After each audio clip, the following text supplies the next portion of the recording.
Maravilha. Então, peço que silenciem os demais microfones. E então hoje eu tenho o prazer de apresentar. Bom dia a todos, né? Primeiramente, bom dia. Mais um Pitch Trop desse semestre. Queria agradecer a presença de todos. Hoje eu acho que a gente vai ter uma lotação bem legal aqui na sala, dado a presença ilustre dos alunos, que também vão apresentar, mas dado a grande presença da doutora Tatiana Almeto. Então, a doutora Tatiana Ometo, que vai apresentar hoje para a gente a palestra Orion, uma nova infraestrutura científica brasileira. A doutora Tatiana, ela é uma colega de muitos anos, a gente foi contemporânea no ICB durante doutorado, pós-doc, enfim. Ela é bióloga, doutora em ciências pelo Departamento de Microbiologia, aonde também fez o seu pós-doc. Ela trabalhou no grupo do professor Edson Durigon, na época, e ela passou também um tempo, naquela época, no CDC, que é o Centro de Controle de Doenças dos Estados Unidos, em Atlanta, trabalhando com agentes infecciosos. A doutora Tatiana, ela tem mais de 20 anos de experiência em biossegurança, especializada em treinamento e consultoria em biossegurança. Ela era responsável pelo NB3 da microbiologia, lá do ICB. Hoje ela trabalha como gerente de biossegurança e no programa de biossegurança para laboratórios de alta e máxima contenção biológica do Centro Nacional de Pesquisa em Energia e Materiais, que é o CNPEM, e faz parte do projeto Orion, que é o que ela vai falar, eu não sei se principalmente, mas vai falar também para a gente aqui, que conta com a construção do primeiro laboratório de máxima contenção biológica do Brasil, na verdade, acho que da América Latina, né? O NB4, e vai falar também que o projeto Orion, como a gente até estava conversando, a gente tem, até na mídia, quando nós vamos procurar algo sobre isso, fala muito do NB4, mas ele é muito mais do que isso. E acho que hoje ela vai dar uma noção para a gente a grandeza desse projeto dentro do CNPq, a importância para o Brasil de ter algo funcionando como essa estrutura lá, e como que a gente pode chegar um pouco mais perto disso. Então, queria dar as boas-vindas, agradecer mais uma vez, porque ela está numa correria louca e ainda assim aceitou o nosso convite, está aqui hoje com a gente para apresentar. Muito obrigada, doutora, e a palavra é sua. Obrigado, professora Camila, pelo convite. É uma honra muito grande. E como você contou aí, essa trajetória de muitos anos, de quando a gente fazia pós, né? Então é muito gratificante agora estar aqui, né? Desse outro lado aqui, poder contribuir um pouquinho e trazer o que a gente está fazendo, né, para a ciência nacional. Eu sei que vocês fazem demais aí, eu acompanho também todas as pesquisas que vocês fazem, então mostrando um pouquinho do que a gente está fazendo aqui também é muito legal, né, ter essa troca depois de tantos anos aí. Como estudantes, agora a gente poder trazer essas novidades para os estudantes, né? Então, eu queria agradecer a presença de todos aí também. Eu sei que sexta-feira de manhã chovendo, né? Tava chovendo aí em São Paulo, aqui em Campinas também tá. Então, mais uma vez, agradecer a todo mundo aí que tirou esse tempinho para ouvir um pouco. Eu vou compartilhar aqui minha tela com vocês. Vocês me deem um ok quando tiver tudo certo para eu começar, por favor. Tá, eu te falo. Tá aparecendo o modo de apresentação. Beleza, então tá bom. Então eu vou tocar aqui. E qualquer coisa, gente, eu não consigo ver todos vocês, mas por favor, abram o microfone e falem, tá bom? Se tiver qualquer questão ou se tiver qualquer interferência aqui na apresentação. Bom, então vou contar um pouquinho para vocês hoje do projeto Orion, né? O que é o projeto Orion? Muitas pessoas, como a Camila colocou na mídia, aparece às vezes como um laboratório NB4 brasileiro, mas ele é muito mais do que isso, e eu vou tentar trazer um pouquinho disso para vocês. Mas antes de chegar no projeto Orion, eu queria trazer alguns aportes de biossegurança básica. Prometo que eu vou passar bem rapidinho, só para a gente entender a importância desse projeto como um todo, tá? Então aqui é só uma fotinho de uma fachada, como a gente espera que ele fique no futuro quando ele estiver pronto. Essa aqui é só uma imagem renderizada, tá? E aí o grande chamariz do Orion, né, o porquê que faz ele ser diferente, é justamente pelo fato dele ser o primeiro laboratório NB4 do Brasil, e como a Camila colocou, o primeiro NB4 da América Latina. Na verdade, existe um relato de uma sala NB4 que foi recentemente inaugurada na Argentina, mas não é uma sala que a gente conseguiu ainda uma confirmação do governo, o andamento do que está sendo feito nesse espaço, se ele já funciona ou não, ou se por enquanto é só um primeiro passo, mas de qualquer forma, como laboratório, como estrutura científica que o Orion se propõe, ele vai ser o primeiro da América Latina, e vocês vão entender um pouquinho do porquê que ele vai ser o primeiro do mundo a trazer os desafios tecnológicos que ele já traz, tá? Mas eu vou trazer um pouquinho para vocês. Aqui só para mostrar essa foto desse NB4 maior, no fundo é um NB4 de Boston, nos Estados Unidos, e essa fotinho menor em close é uma foto de um NB4 do Robert Koch na Alemanha, para vocês verem algumas imagens reais também, além das renderizadas que eu vou mostrar para vocês. Então, assim, só para trazer esse aporte, assim, para a gente nivelar esse conhecimento, né? O que que é o NB4, né? A gente fala muito, o NB4, mas o que que é isso? O que que quer dizer e o que que ele é diferente dos outros, né?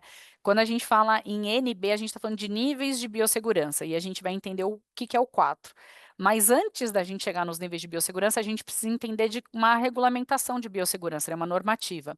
Aqui no Brasil, que hoje a gente tem normativa de biossegurança é da CTNBio, quando a gente fala de trabalho com OGM, mas quando você não trabalha com OGM, não existe uma regulamentação específica para esse tipo de manejo, de, por exemplo, construção de um laboratório. Então, basicamente, o que a gente tem feito aqui é se baseado muito em regulamentações internacionais. Então, basicamente, existem 3 regulamentações principais que norteiam esse guia de biossegurança, que é a Organização Mundial da Saúde, que é uma abordagem mais ampla, né, para abarcar todo o planeta, né, todo mundo. O CDC, que ele tem, em união com o NIH, eles têm um guia que a gente chama de Bíblia da Biossegurança, ou BMBL, para aqueles que já ouviram falar ou já têm um pouquinho mais de conhecimento, que ali tem muitas informações consolidadas para todos os níveis de biossegurança, boas práticas, equipamentos, e ele é muito utilizado no mundo inteiro. E aqui eu coloco também esse do Manual de Biossegurança canadense, que ele é um pouco mais restritivo do que o manual americano. O manual americano ele permite algumas variações que alguns locais preferem acatar, outros preferem ir para um caminho mais conservador. Então, o canadense faz essas vezes de um manual um pouco mais robusto, mais criterioso. E basicamente o que a gente tem feito aqui é buscar dessas referências internacionais e tenta buscar o melhor caminho para apresentar aqui para o Orion, já que ele vai ter esse apelo internacional também. E aí aqui, eu vou fazer uma salada, pegar todos esses manuais de biossegurança que existem no mundo, colocar tudo no liquidificador e tentar extrair uma essência mais resumida possível, eu traduziria nessa frase aqui, que basicamente é a união, né, a combinação de práticas, procedimentos, instalações e equipamentos que vão garantir a segurança com o trabalho com agentes infecciosos, né? Então, basicamente é isso. Tudo que a gente puder pensar de prática ou dos procedimentos, os famosos POPs, né, o procedimento operacional padrão, ou a escolha dos equipamentos que a gente faz e até mesmo a instalação, a construção dos laboratórios, elas estão norteadas. Então, quando a gente junta todos esses pilares, é o que a gente acaba tendo como o programa de biossegurança da instituição. E aqui, por minha conta e risco, eu acrescento mais um, que é a questão do comportamento. E isso a gente pode trazer muito da pandemia, né? Não adianta nada eu ter o melhor equipamento, ou ter um procedimento legal, uma prática legal, se o meu comportamento não for condizente com aquilo. Então, quantas vezes a gente não viu, por exemplo, na pandemia, pessoas usando a máscara N95, que é um equipamento sensacional, e aí na hora de espirrar, tossir, você tira a máscara para tossir. Então, um comportamento completamente discordante da proposta que o equipamento tem, né, de proteção. Então, eu acho que o comportamento ele faz muita diferença, não só para a população, de uma forma geral, como a gente viu na pandemia, mas principalmente para os trabalhadores que vão entrar nesse tipo de laboratório, né, ou planejar esse tipo de laboratório. E aí, aqui, por que que eu falo muito dessa questão do comportamento? Porque a capacitação é essencial nesse processo todo, né? E vocês vão entender o porquê que eu estou enfatizando isso lá mais para o final, para mostrar as entregas do que a gente já tem feito. Mas então, se a gente parar para pensar de uma forma muito resumida nesses princípios da biossegurança e como que a gente vai trabalhar com essas contenções, essa biocontenção, o que que a gente espera com laboratórios como esse? A gente espera proteger o pesquisador, né? Então, as pessoas dentro do laboratório ou que trabalham diretamente com o laboratório, a gente espera proteger o meio ambiente e, claro, as pessoas da sociedade que fazem parte deste meio ambiente e, claro, da amostra também. Não adianta eu fazer uma coisa extremamente segura, extremamente protegida se eu vou inviabilizar o meu procedimento. Então, eu tenho que manter esse equilíbrio, é uma balança que eu tenho que sempre manter essa questão de foco na segurança, né, das pessoas, do meio ambiente, mas também do meu procedimento. E para isso a gente vai criando camadas de proteção. Então, aqui, quando a gente, vocês vão ver que eu vou falar em alguns momentos de camada de contenção primária, então, aquela primeira proteção que eu tenho daquele meu agente, uma contenção secundária, que é essa minha segunda proteção, e por vezes a gente ainda trabalha com uma contenção terciária, uma terceira camada de proteção. E a gente sempre vai falar nisso como uma redundância. Então, quando a gente fala principalmente de laboratórios NB3, NB4, a gente não trabalha com uma proteção só, porque se você tem a quebra daquela barreira de proteção, você está exposto ao agente. Então, a gente sempre usa essa redundância de proteção e vocês vão perceber que essa redundância vai aumentando com os níveis de biossegurança, tá? E aí, o que que é importante a gente entender que como eu vou saber qual o nível de biossegurança do meu laboratório, né? Isso depende de uma avaliação de riscos, basicamente. Então, dependendo do risco que eu vou correr com aquele trabalho, eu vou trabalhar num nível de biossegurança diferente, ou com um equipamento diferente, ou fazer um procedimento diferente, tá? E é isso que é importante a gente entender um pouquinho para poder chegar até o nível de biossegurança de trabalho que a gente vai falar aqui, principalmente do 4. Então, para eu entender os riscos, eu primeiro preciso conhecer meu agente biológico. Então, aqui no Brasil, a gente tem uma classificação de riscos dos agentes biológicos, que ela é realizada pelo Ministério da Saúde. Então, aqui eu coloquei um agente, né, um exemplo dessa classificação desses agentes. Então, aqui a gente tem essa classificação em 4 riscos, né? Então, a classe de risco 1, 2, 3 e 4, de acordo com o risco individual, o risco para a comunidade, também varia qual o procedimento que você vai fazer, porque às vezes o mesmo agente, se você vai fazer colocar esse agente num animal, ou se você vai fazer um diagnóstico, tem um risco diferente. E aqui, dentro dessa classificação de risco do Ministério da Saúde, a gente consegue encontrar muita informação sobre os agentes, tá bom? Mas a definição do nível de biossegurança, na verdade, acaba sendo um compilado de várias informações. A classificação de risco do agente biológico é importantíssima, mas você também precisa conhecer muito do seu procedimento e dos seus equipamentos e da sua instalação. Por quê? Nem sempre o grupo de risco, né, a classificação de risco do agente vai ser o mesmo do nível de biossegurança. Eu vou dar um exemplo que eu espero que seja fácil de compreensão para todos. Na pandemia, a gente estava lá descobrindo, né, um coronavírus novo, que era um pouco diferente daquele coronavírus sazonal que a gente já conhecia e já trabalhava muitas vezes em laboratório NB2. Então, entendeu-se que aquele agente ele era de classe de risco 3, então ele deveria ser trabalhado dentro de laboratórios de nível de biossegurança 3. Porém, se eu fizesse isso para todos os procedimentos com esse agente, eu ia inviabilizar o diagnóstico dessa doença. Então, o que que aconteceu durante a pandemia? O diagnóstico para trabalho, né, o diagnóstico de SARS-CoV-2, ele poderia acontecer em laboratórios de nível de biossegurança 2 com algumas práticas adicionais de uso de EPIs, por exemplo, mas a manipulação para isolamento ou cultivo ainda se manteve em níveis de biossegurança 3. Então, esse tipo de variação, ela acontece. Vou dar um exemplo pessoal meu, que eu acho que também acaba auxiliando muito nessa compreensão. Quando eu fiz o pós-doc lá nos Estados Unidos, eu trabalhei com agentes de classe de risco 4. Então, eu trabalhei basicamente com ebola, com Nipah vírus e com sabiá, que são todos agentes classe de risco 4. Porém, uma parte das minhas amostras eu trabalhei com elas inativadas. Então, mesmo que o agente era um classe de risco 4, a partir do momento que ele estava inativado, eu poderia trabalhar em laboratório NB2. Mas ainda assim, por um excesso de zelo, eu trabalhava com práticas NB3. Vocês entendem? Assim, não é uma correlação obrigatoriamente direta, ela pode ter essa variação de nível de biossegurança e classe de risco, que é algo que nem sempre está muito claro para todos. Mas só para vocês entenderem aqui visualmente essa diferença, né? O risco é muito diferente quando eu vou trabalhar com um agente selvagem, por exemplo, um agente patogênico selvagem, ou em grande volume, ou em vivo, né, que tem outros riscos além da manipulação da amostra. Um risco muito menor quando eu vou trabalhar já com um agente inativado, extraído, um microvolume. Então, é justamente eu pensando nesses riscos para eu avaliar qual que vai ser o meu risco, para eu tentar entender qual que é o melhor caminho, qual é o melhor laboratório para eu trabalhar também. E aí, eu tendo essa informação, eu tendo essa avaliação de risco, tem várias coisas que eu posso fazer para barrar essa cadeia de infecção aqui, né? Então, aqui entra de novo as palavras-chave que eu falei lá no começo, né? Das práticas, dos equipamentos e outras questões mais que a gente pode envolver até aqui de segurança do trabalho, possibilidade de tratamentos, imunizações, mas enfim, tem várias coisas que eu posso fazer para evitar que aconteça a infecção, seja de um operador ou de que isso vá para o meio ambiente e possa infectar outras pessoas. Então, é basicamente nesse quadro geralzão que a gente começa a adentrar nesse mundo de nível de biossegurança. Eu já tenho as informações do meu trabalho, do meu agente, do meu procedimento, eu já sei qual é o meu risco, então agora eu vou para dentro do laboratório propriamente dito, seja NB1, NB2, NB3, NB4. Aqui eu vou deixar só uma dica, eu nem coloquei esse slide, mas eu acho que é válido para vocês, que essa avaliação de risco ela é muito subjetiva de se fazer, mas hoje em dia a gente tem alguns caminhos que nos ajudam a nortear, independente do nível de biossegurança. Basicamente, a OMS disponibiliza gratuitamente online no site, na WTO, um guia de avaliação de risco que ela já vem com um template em branco.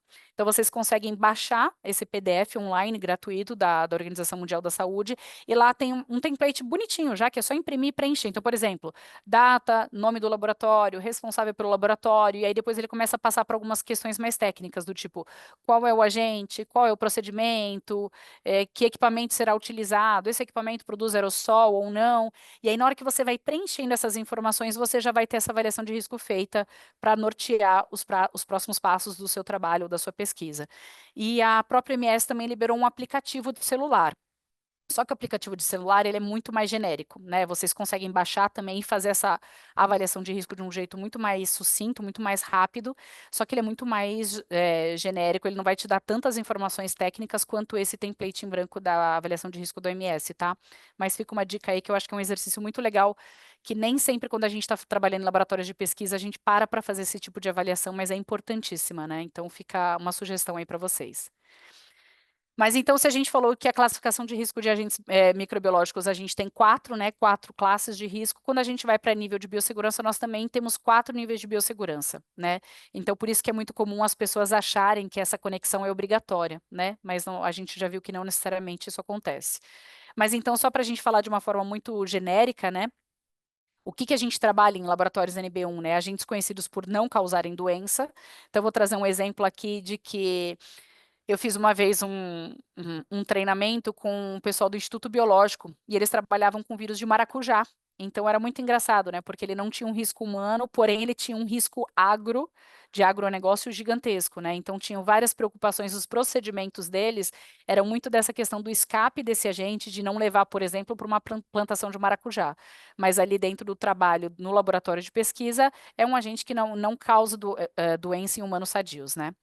Quando a gente vai para níveis de biossegurança 2, já são agentes associados a causarem doenças em seres humanos. Em nível 3 é muito comum a gente falar em agentes nativos ou exóticos, mas principalmente quando a gente começa a falar da palavra aerossol, porque às vezes a gente tem algum agente que a classe de risco dele é 2, mas o seu procedimento vai produzir aerossol, por exemplo, quando a gente vai usar a Vortex, quando eu vou usar o Tissuelizer, alguma coisa que eu vou produzir aerossol da minha amostra, a gente já tem essa recomendação de subir o nível de biossegurança para aumentar essa precaução de contenção do aerossol, tá? E nível 4, agentes perigosos, exóticos que ameaçam a vida. E aí depois eu vou falar brevemente sobre cada um deles, um pouquinho de exemplos, e vou dar um foco principal no 4, que eu acho que é o nosso maior interesse aqui. Mas antes de passar para essa nossa realidade dos níveis de biossegurança, eu queria trazer uma curiosidade para vocês, na verdade. Não sei se algum de vocês já ouviu falar de um NB5. Eu sei que a gente não está aberto, né, para conversar, mas eu sempre pergunto para todo mundo se vocês já ouviram. Algumas pessoas já ouviram falar, outras nem tanto. Mas só para matar a curiosidade de vocês, existe sim uma conversa paralela, extraoficial, sobre a construção de laboratórios NB5 que basicamente atenderiam agentes extraterrestres, né? Então eu sei que é muito chega até a ser engraçado a gente pensar sobre isso, né? Mas nós temos agora, por exemplo, uma sonda a caminho de Marte que pretende trazer, que está em Marte, e pretende trazer amostras de Marte para a Terra.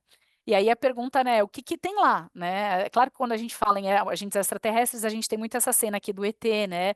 E daqueles que têm um RG um pouco mais antigo, a gente tem o filme de o ET, o extraterrestre, que ele vinha para a Terra, enfim.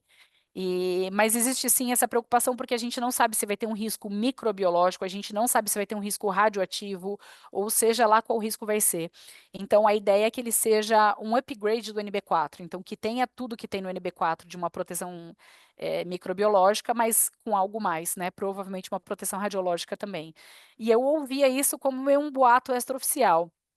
Até que numa desses treinamentos e contatos com grupos de NB4, eu conheci uma pessoa que faz parte desse comitê, é muito engraçado, ele contando, ele falava, eu me sentia no MIB, no filme, né? É um comitê, tipo, planetário para avaliação da construção de um laboratório como esse. Então, assim, não é um país que está organizando que está propondo essa discussão, é o planeta Terra, né? Porque a gente está falando de outros planetas ou outros, né?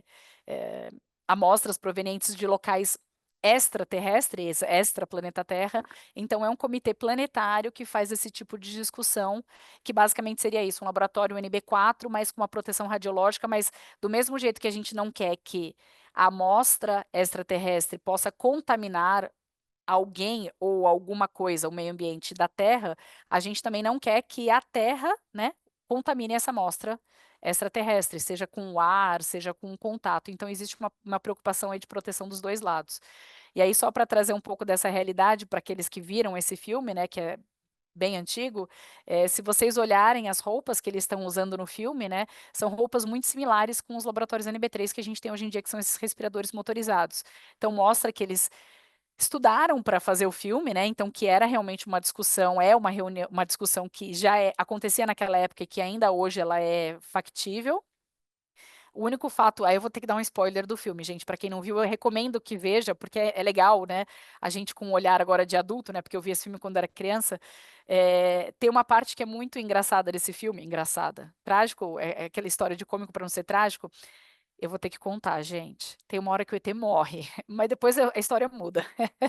Mas na hora que ele morre, é muito louco que essa cena que estava todo mundo paramentado e só, poxa, que pena, ele morreu, todo mundo tira o EPI, aí eu ficava, não, pelo amor de Deus. Então é legal a gente ter essa visão mais crítica, né, dessa arte que simula a vida, né, a vida real. E existem vários outros filmes, né, tem o Contágio, que foi muito trazido na pandemia, que ele traz a história de um surto que foi baseado na história do Nipah vírus, que é um agente classe 4 também, mas Hollywood sempre aumenta, né, mas que virou um problema mundial. E tem um outro que chama The Hot Zone, que é um seriado, para quem gosta de seriado, que é bem interessante, tem dois módulos, que é um que conta a história do Ebola e o outro que conta a história do Anthrax, também com imagens bem impressionantes. Então aí fica a dica aí para o final de semana ou para o feriado, quem quiser se aprofundar aí nesse tema de biossegurança e de biocontenção. Então, aqui eu vou passar super rapidinho pelos níveis de biossegurança NB1, NB2 e NB3 e vamos focar no 4. Mas então, aqui a gente já estava falando no nível 1, né? Um outro exemplo que eu gosto muito de dar é do lactobacillus. Então, a gente está falando de um agente, né, microbiológico, mas que muitas vezes a gente usa para auxiliar a saúde humana e não necessariamente que ele vai causar uma doença, né?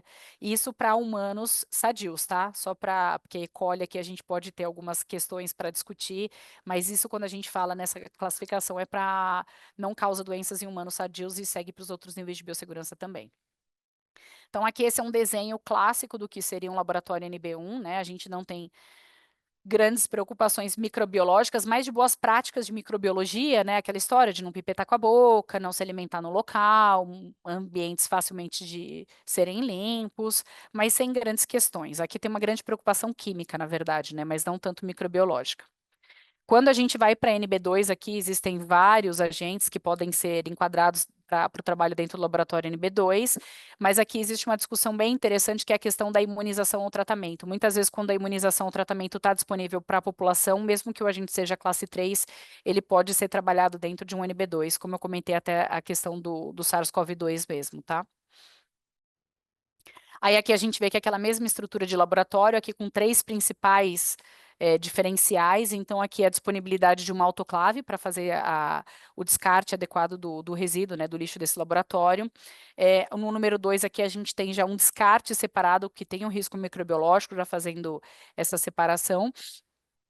E ali no número 3 é uma cabine de segurança biológica. Então, a partir do nível 2, a gente começa a fazer o uso de cabines de segurança biológica que vão garantir essa proteção, tanto da amostra que está lá dentro, quanto do operador e do meio ambiente, porque as cabines elas têm esses filtros EPA, que a gente chama, que são os filtros absoluto, para não deixar que nada de algum ar contaminado ou de um possível aerossol que esteja ali na manipulação da amostra, que saia da cabine. Então, ela sai filtrada para o pesquisador não vai ver, porque tem uma barreira de ar, tem um fluxo de ar que separa esse pesquisador da amostra, por isso que muitas pessoas chamam a cabine de segurança carinhosamente de fluxo, né? Ah, eu vou trabalhar no fluxo tal, no fluxo tal. Mas o nome correto do equipamento é cabine de segurança biológica, tá? Então aqui a gente começa a ter essa recomendação do uso desse equipamento. Para a NB3, aqui a gente já começa a falar principalmente daqueles agentes emergentes e reemergentes, ou que podem causar enfermidades sérias ou potencialmente letais. Aqui tem alguns exemplos. O SARS-CoV-2 ele transita nesses mundos, né? Hoje tem uma portaria já no Ministério da Saúde que permite a manipulação de alguns isolados, algumas variantes em laboratório NB2 também. Mas, basicamente, a estrutura de um laboratório NB3, se a gente parar para pensar com NB1 e NB2, seria mais ou menos aquele mesmo desenho e sempre vai aprimorando. Tudo que tem no NB2, mais algumas coisas. Aqui a recomendação já é que a autoclave seja dentro do laboratório ou, de preferência, que ela faça barreira com o laboratório. É o que a gente chama de autoclave de porta dupla, né? Você tem uma porta da autoclave que vai para dentro do laboratório sujo, né? Dentro do NB3, e uma porta para o lado limpo. Então, você põe o seu descarte ali dentro, fechou a porta, tem o ciclo de autoclave, essa porta do lado limpo só vai ser aberta se você teve essa a garantia do processo da esterilização desse descarte, tá? Aqui depois, no número 2, a gente tem a proteção respiratória do profissional. A partir do momento que a gente está falando de preocupação com aerossol contaminado, a proteção respiratória se faz super presente.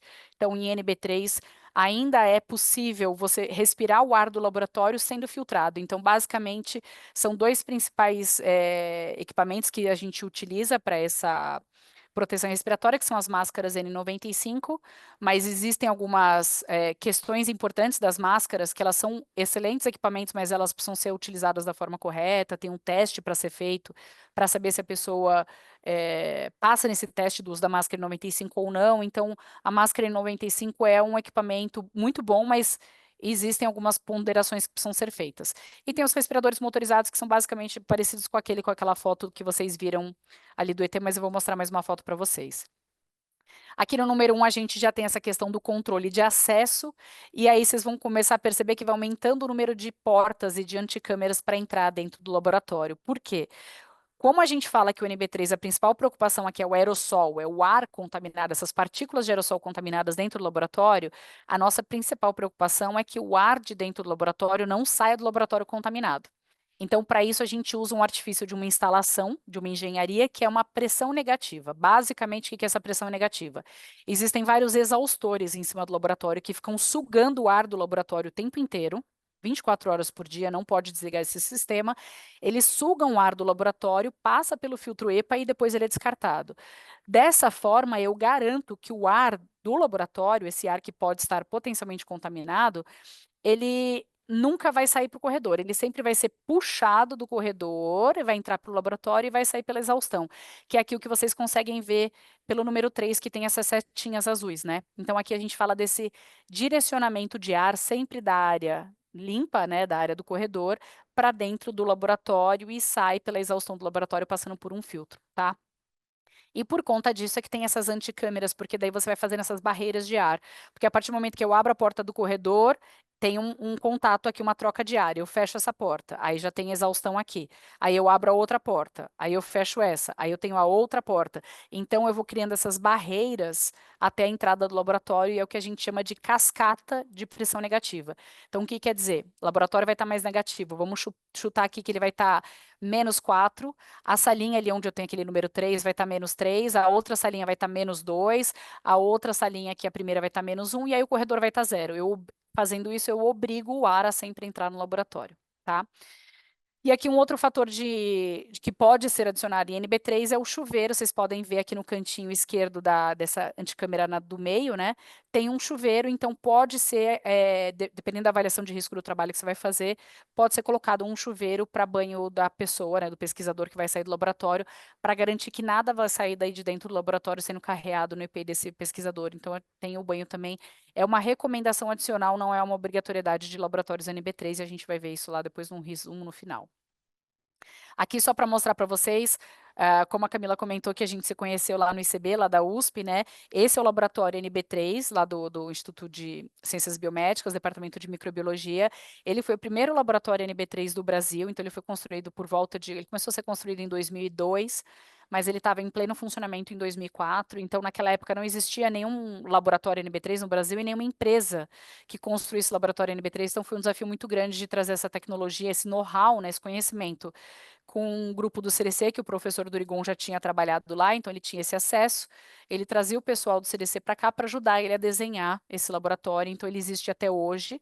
Agora esse laboratório está passando por uma reforma, depois de 22 anos, 23 anos aí, uma reforma necessária para adequação de equipamentos, tecnologias novas, então ele está em esse processo de shutdown para entrar em funcionamento em breve, todo reequipado, né, com uma tecnologia mais atual do que era na época. Então é só para mostrar, esse é um dos respiradores motorizados que a gente fazia uso no laboratório NB3.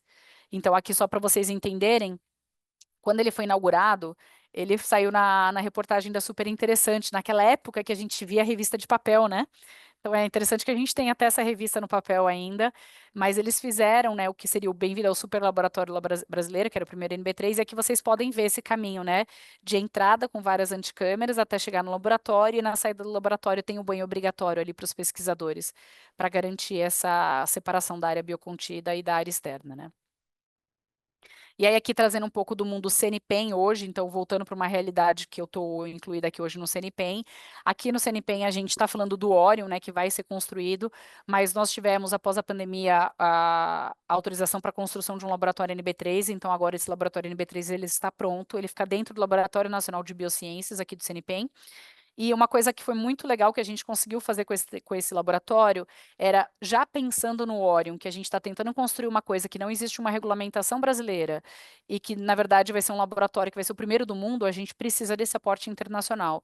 Então, no NB3 do LNBio aqui, a gente conseguiu um aporte tanto de uma empresa internacional para fazer o design do laboratório, quanto de uma certificação internacional. Então, a gente contratou uma empresa americana para vir aqui certificar o laboratório, assim, o espaço físico, fazer alguns testes da pressão negativa, fazer o estresse do sistema também, de documentação, para a gente conseguir essa certificação internacional. E, em paralelo, a gente conseguiu fazer um treinamento internacional da equipe do NB3 aqui. Então, nos Estados Unidos, existe a Universidade da Califórnia, eles têm um laboratório de treinamento NB3, e eles são o Centro Nacional de Treinamento NB3 nos Estados Unidos. A gente conseguiu trazer eles para o Brasil, para eles treinarem toda a equipe de virologia, além de arquitetos, segurança do trabalho, biossegurança, manutenção e operação de laboratórios. Então, toda essa equipe foi treinada pelo esse Centro Nacional de Treinamento Americano para trabalhar dentro desse laboratório antes dele começar a funcionar. Então, eu acho que isso é um ganho muito grande para o Brasil, né? Da gente falar que agora a gente já está conseguindo mudar um pouco dessa cultura de biossegurança brasileira, né? E aqui, então, entrando nesse mundo NB4, né, vocês viram que a coisa só vai esquentando, né? Do que é o NB1, o NB2 é o que tem no NB1 mais alguma coisa, o NB3 é o que tem no NB1, o NB2 mais alguma coisa, o NB4 é o que tem em todos mais um monte de coisa, né? O melhor exemplo do NB4 aqui, gente, sem dúvida nenhuma, é o Ebola, né? Marburg tem sido falado muito também agora, o Nipah, que é esse da história do filme do Contágio, é baseado na história do Nipah, e existem outros também. E aqui, na verdade, eu acho que o maior exemplo que a gente pode utilizar até é o vírus Sabiá. Não sei se todos conhecem, mas aqui no Brasil nós temos um vírus chamado Sabiá, que ele é um vírus desse grupo das febres hemorrágicas, de um jeito muito vulgar, tá aqui falando para pesquisadores, eu vou me sentir até mal de falar isso, mas assim, é um primo do ebola, mas é como alguns leigos acabam comparando ou entendendo a importância dele, mas basicamente é um mamarenavírus e que ele causa uma febre hemorrágica, letal, e a gente não consegue estudar ele aqui no Brasil porque a gente não tem um laboratório NB4. Então, basicamente, quando tem a suspeita de um agente como esse, ele acaba sendo enviado para fora do Brasil. A gente tem até um caso recente que eu não sei se, Camila, se vocês aí no MT estavam diretamente envolvidos ou não, da suspeita de Sabiá em 2019, 2020, né? Eu sei que ele foi aí para Sim, a sim. Faculdade de Medicina. Deu positivo, inclusive. Isso. E aí, a partir do momento que teve uma suspeita, né? E a partir do momento que deu positivo para o arenavírus, todos os trabalhos foram parados e essas amostras foram enviadas para os Estados Unidos e lá foi confirmado que é o Sabiá mesmo. Então, assim, é um vírus que ainda circula aqui no Brasil e para espanto de muitos, que quando a gente faz isso assim, em conversa aberta, né, a maioria das pessoas joga esse vírus lá para o Amazonas. Ah, certeza que é lá no Amazonas. Mas não, infelizmente, esse caso acontece, da circulação desse vírus acontece em São Paulo, mais especificamente no bairro Sabiá, em Cotia. Aí, pertinho. Aí não, né, porque vocês não estão na cidade universitária, mas pra gente que ficava ali no ICB, né, você pega Raposo Tavares ali, você chega muito rápido em Cotia. Então tem um bairro do Sabiá em Cotia que foi o primeiro caso de uma mulher que acabou falecendo em decorrência dessa febre hemorrágica. Mas então a gente tem esse agente nível 4, classe 4 aqui no Brasil, e é uma das grandes justificativas da gente ter uma estrutura como essa. Então aqui no Brasil, essa conversa da construção de um NB4, eu já acompanho há 20 anos, e ela nunca saiu do papel, ela já transitou por vários grupos, por vários ministérios e nunca saiu do papel. E essa primeira vez é que ela está saindo do papel agora com o projeto Orion, que eu já vou entrar já já nele. Mas então, só para vocês entenderem a diferença e a complexidade de uma estrutura NB4, a gente tem aqui, então, ali em cima, a necessidade e obrigatoriedade dos filtros EPAs na saída do ar e dupla filtragem EPA. A gente tem a obrigatoriedade de duplo tratamento de todos os efluentes, então eu tenho um tratamento químico dentro do laboratório e eu tenho um tratamento térmico fora do laboratório. Eu tenho a obrigatoriedade do uso de macacão, que é com pressão positiva, que é aqueles macacões que a gente fica inflado, porque o risco é tão grande que eu não posso respirar o ar de dentro do laboratório. Eu tenho que respirar um ar externo, e aí esse ar externo limpo vem para mim dentro do macacão. E ainda assim eu tenho a necessidade de 2 banhos também na saída. Um banho químico com a roupa e um banho, né, sem nada, um banho pessoal mesmo, água, sabão, shampoo, para garantir que nada vai sair desse laboratório viável. Então vocês podem perceber naquilo que eu comentei da redundância, né? Aqui no NB4 a gente sempre tem 2 redundâncias para todas as saídas. As 2 redundâncias para saída de ar, 2 redundâncias para saída de efluente, para saída do pesquisador, para saída de descarte. Então a gente aumenta bastante a segurança do laboratório. E aqui a gente sempre fala muito dessa contenção primária e secundária, né? Então, primária, quando eu tenho o tubo da minha amostra e uma secundária para proteger, ou quando eu estou trabalhando com a cabine, minha amostra está aberta, mas a minha cabine faz a minha contenção primária e a sala é a secundária. E quando a gente fala aqui do NB4, como o risco é maior, a gente fala até de uma barreira terciária. Então, essa é uma foto bem antiga do CDC lá dos Estados Unidos. Esse laboratório, ele nem mais é utilizado como NB4, hoje ele é um laboratório de treinamento, mas mostrando aqui que eles tinham feito até uma construção separada, mostrando uma contenção a mais aí de proteção, tá? Aqui algumas curiosidades só de equipamentos e boas práticas aí para o NB4. Então, cabine de segurança biológica, a partir do NB3 é obrigatório a manipulação de amostras dentro de cabine de segurança biológica, normalmente classe 2 ou classe 3, né? Então, aqui no NB4 a gente começa a ouvir falar também de cabines classe 3, mas para minha surpresa e para surpresa de muitos, é mais comum você falar de trabalhar em laboratório NB3 com a cabine classe 3 e laboratório NB4 com cabine classe 2, porque você já tem um equipamento de proteção individual muito robusto, que é o seu ar respirável, né, o macacão. Então, é mais comum a gente encontrar cabines como essas que a gente trabalha em NB2 mesmo. Essas classe 2, A2, nem necessariamente uma classe 2, B2 que tem um duto direto, também não são muito utilizadas. Então, são o equipamento que a gente usa em NB2 muitas vezes é o mesmo equipamento que é utilizado em NB4. O que muda é o equipamento de proteção individual, né? A instalação e as práticas, tá? Aqui, então, só uma fotinho de um macacão e eles trabalhando dentro de essa pessoa trabalhando dentro de uma classe 2, né, uma cabine classe 2, mas tem umas fotinhos mais atuais, mais interessantes para mostrar para vocês sobre isso. Aqui, então, tudo que sai do laboratório tem que ser tratado, né? O autoclave, então, ali pelo tratamento de efluente. E aqui é um esquema muito geralzão do que você quer um laboratório NB4, certo? Um piso, um espaço, uma sala NB4. Só que para essa sala NB4 existir, eu preciso de pelo menos mais 3 andares técnicos. Um andar embaixo para o tratamento do efluente e mais 2 andares em cima para o tratamento de ar, por ter essa dupla filtragem de ar, mais o espaço para banho químico, mais espaço para banho pessoal. Então, acaba que é uma estrutura muito complexa que você precisa de muita área técnica muito maior do que o próprio laboratório, né? Então, se a gente fizer um comparativo muito raso das diferenças dos 3 níveis de biossegurança, né? Aqui a gente consegue ilustrar bem o que é o BSL, né, de Biosafety Level, mas basicamente o que é o NB1 aqui em cima, né? O NB2 já é esse de baixo. O NB3 aqui, que tem algumas curiosidades do NB3. Segundo a BNBL, que é a norma americana, que é baseado nessa imagem, por exemplo, do CDC e do NIH, algumas coisas no NB3 não são obrigatórias. Você pode aprimorar, você pode colocar a mais. São elas: o banho, ele não é obrigatório, mas ele pode ser acrescentado como um fator a mais de proteção. A proteção respiratória com um respirador motorizado, então ele também pode ser considerado. E tratamento de ar e efluente. Se vocês olharem, está verdinho aqui, ó, que é baseado em avaliação de risco. Então, isso é algo muito contestável, que não necessariamente o NB3 vai ter. Opa! Não necessariamente o NB3 vai ter o tratamento de ar e de água, mas de praxe as pessoas acabam colocando porque as condições para você não ter o tratamento são tão específicas. Por exemplo, para você não colocar um filtro EPA, você tem que ter uma coluna de ar de tantos metros para que haja uma diluição das partículas na atmosfera. É algo tão complexo que acaba sendo mais fácil você fazer um sistema de tratamento de ar com filtro EPA, mas eu já conheci algumas pessoas que têm laboratório NB3 sem tratamento e pasmem, quando eu perguntei para uma pessoa e ela contou que ela tinha um NB3 sem tratamento de ar, eu perguntei para ele, falei, aonde que é o seu laboratório, né? Porque eu fiquei super curiosa, era a única pessoa. Ele falou que era no Havaí. Eu falei, poxa, olha só, você está lá no Havaí, naquele lugar paradisíaco, e aí tem um laboratório NB3 que não tem o tratamento de ar, mas isso, segundo a normativa da BNBL, é possível de acordo com a avaliação de risco, tá? Mas a recomendação de boas práticas é sempre ter esses tratamentos. E quando a gente vai aqui para o nível de biossegurança 4, vocês podem imaginar que é tudo obrigatório, né? Então, é muito comum a gente ver alguns laboratórios, alguns centros de pesquisa mundo afora, que eles têm o laboratório NB3 e NB4, só que o NB4 é um blocão, tem que ter tudo. O NB3 existem essas variações. Então, tem muitos locais que preferem não usar o laboratório NB3 e subir direto para o NB4, porque eles entendem que é mais seguro.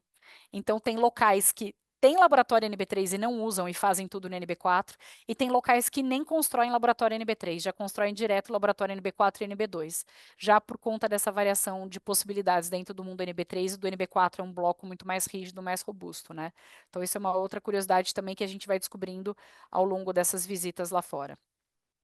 Mas então aqui é um slide que é o meu preferido de todos, que simplifica demais essa questão dos níveis de biossegurança. Basicamente, o que é um laboratório NB1, o que é a complexidade de um laboratório NB2, laboratório NB3 e de um laboratório NB4.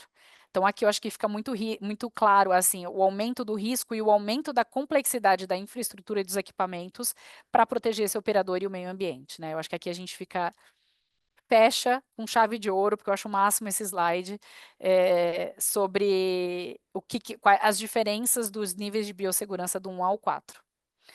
E aí, essa é uma curiosidade que todo pesquisador fala que quem tem que ver esses slides são os orientadores, os chefes ou os superiores. Que quanto mais você aumenta o nível de biossegurança, menor é a produção, a produtividade desses pesquisadores e você aumenta o custo de operação. Então, isso é muito comum a gente pegar, por exemplo, laboratórios NB3, o pessoal achando que vai conseguir fazer o mesmo procedimento de NB2. Ah, não, eu entro, aí no intervalo da incubação eu vou ali, resolvo o negócio no computador, ou eu entro de manhã, eu entro à tarde. Não, isso não acontece. A partir do momento dessa barreira NB3 e NB4, se você entra no a entrada e a saída do laboratório pode demorar 1 hora ou mais, só entrar ou sair. Então, se o seu procedimento vai demorar meia hora, você vai perder pelo menos 1 hora e meia, 2 horas ali, para entrar e fazer um procedimento de meia hora. Então, você aumenta muito o seu tempo, né, dentro dessas estruturas. Então, uma experiência própria. Se você vai entrar e seu procedimento tem um período de incubação de 40 minutos, não dá tempo de você sair do laboratório, ir ao banheiro e voltar. Não dá. Então, basicamente, você fica 40 minutos esperando. Claro que você pode utilizar esse tempo para fazer, sei lá, o preparo de um outro mix, ou fazer algum cálculo, ou organizar um armário, mas você não sai do laboratório. Então, acaba sendo muito mais custoso e até cansativo você trabalhar nesse tipo de ambiente NB3 e NB4, e por isso a produção acaba diminuindo bastante também.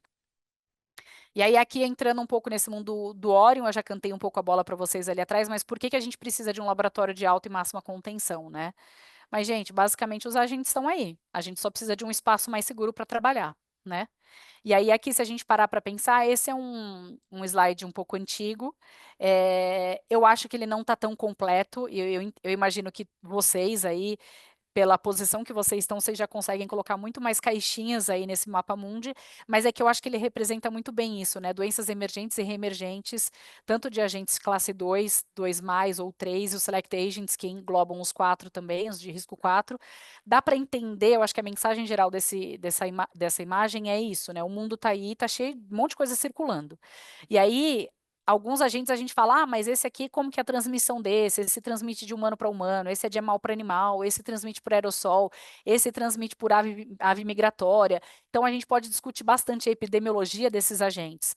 Mas aí, quando a gente faz uma correlação desse mapa mundi de doenças emergentes e reemergentes, com isso aqui, gente, rota de aviões, mundo afora, dá um frio na barriga. Assim, não sei vocês, eu sempre tenho um frio na barriga. Por que isso? Eu tô falando de um, sei lá, um influenza aviário. Qual é a rota migratória que vai vir? Gente, o avião atravessa o mundo em poucas horas. Então, a gente já teve caso, por exemplo, de suspeita de ebola aqui no Brasil, que na verdade eram pessoas que estavam vindo da África, de locais que estava tendo surto de ebola e chegaram no Brasil aqui e começaram a ter sintoma aqui no Brasil. Porque elas pegaram um voo direto e chegaram ali, né? E aí, como é que fica essa situação? Então, essa é uma história que a Camila deve ter acompanhado também há anos atrás, mas de que é isso, de que a gente tinha uma pessoa em São Paulo que veio da África com suspeita de ebola, graças a Deus não foi confirmado, mas assim, é um risco real, né? E eu acho que a pandemia mostrou muito isso, né? Essa disseminação desses agentes, o quanto ele pode ser rápido, né? E ter isso vir se tornar uma pandemia, é claro que depende do agente, depende de vários outros aspectos, mas essa possibilidade de disseminação é muito assustadora, né, do que a gente tem hoje em dia. E aí, se a gente faz essa correlação de doenças emergentes, né, dessa rota migratória de pessoas, digamos aí, né, com os voos, e a gente colocar essa disseminação, digamos assim, de laboratórios NB4 no mundo, é meio assustador a gente pensar que ali na América Latina a gente não tem nada, né? E a gente tem não só esse agente classe 4 aqui no Brasil, que é o Sabiá, que é um arenavírus, mas existem outros arenavírus em outros países aqui da América do Sul. Então, mais uma vez, mostra a importância da gente ter uma estrutura crítica e científica, como que a gente tem proposto aqui, que é justamente o Orion. Então, o Orion, ele não vai ser um laboratório NB4, ele vai ser um complexo científico que vai ter dentro dele o laboratório NB4, claro que ele é um dos maiores, nosso maior target, ter esse laboratório NB4, mas ainda assim ele vai ser capaz de absorver demandas de pesquisa com laboratórios NB3, NB2 e algumas coisinhas a mais que eu vou mostrar para vocês. Deixa eu só ver meu horário aqui, gente, só para não estourar. Mas então, assim, onde que o Orion vai ser construído? Vai ser construído dentro do CNPEM. Deixa eu já contar aqui para vocês. E antes de contar o que é o CNPEM, como que ele veio parar aqui no CNPEM, né? Durante essa, como eu comentei, essa discussão de NB4, a construção de NB4 no Brasil, eu acompanho de perto há 20 anos, já foi para Brasília, já foi para o Amazonas, já foi para o Pará, já foi para o Rio Grande do Sul, já foi para São Paulo, a ideia já foi para vários lugares. Só que a pandemia trouxe esse alerta maior, né, para o mundo, tanto que existe uma corrida enorme de construções de laboratório NB3 e agora uma tendência de laboratórios NB4 também. E aí, durante a pandemia, houve uma discussão interministerial aqui no Brasil sobre a retomada dessa conversa da construção de um laboratório NB4 e eles tentaram entender quais seriam os locais mais adequados para a construção de uma infraestrutura tão crítica quanto essa. E aí, o exercício que foi feito dentro dos ministérios eram quais os locais que a gente tinha aqui no Brasil que já continham estruturas científicas complexas, porque daí seria uma tendência, né? E aí o CNPEM apareceu. E aí eu vou explicar um pouco por que é o CNPEM, vocês vão entender o porquê dessa escolha. O CNPEM, então, ele chama Centro Nacional de Pesquisa em Energia e Materiais. Basicamente, ele é uma organização social. Então, nós somos uma empresa sem fins lucrativos, subsidiada pelo Ministério da Ciência e Tecnologia. Então, tudo que a gente presta contas aqui, o nosso chefe maior é o MCTI, é o Ministério da Ciência e Tecnologia. E com isso a gente ganha algumas facilidades, mas também ganha um controle muito maior. Porém, o fato de sermos uma organização social nos traz uma grande flexibilidade de gestão desse centro de pesquisa. Então é isso, nós somos um centro de pesquisa igual são outros centros, só que a gestão é feita de uma forma mais corporativa. Então, por exemplo, a gente não tem processo licitatório para contratação. O que tem é um processo de concorrência. Ele é tão rígido ou mais do que o licitatório, porque a gente abre essas concorrências e a gente tem auditorias internas, auditoria externas e auditoria do próprio MCTI para ver o acompanhamento de tudo isso. Porém, a gente tem uma flexibilidade de escolha por demanda muito maior, né? Contratação também, a contratação que a gente tem aqui, a maior parte das nossas contratações são CLT, então isso também dá uma agilidade enorme, tanto de abertura de vagas quanto de fechamento, ou de mandar pessoas embora quando é necessário. Então isso acaba criando uma agilidade de gestão que acaba facilitando demais, principalmente eu que vim do mundo acadêmico, vim da USP, ali trabalhando no NB3 da USP, quanto que a gente não parava o laboratório porque não tinha um fusível e a gente não conseguia comprar o fusível porque tinha que entrar em todo um processo licitatório, e aí o que muitas vezes acontecia, a gente acabava comprando com reserva técnica de projeto para poder fazer funcionar o laboratório. Então, esse tipo de situação, a gente ganha muita agilidade aqui. Então, nós temos equipes que são dedicadas à operação e manutenção dessa estrutura, né? E a gente tem que ter essa entrega para o MCTI, então tem que funcionar.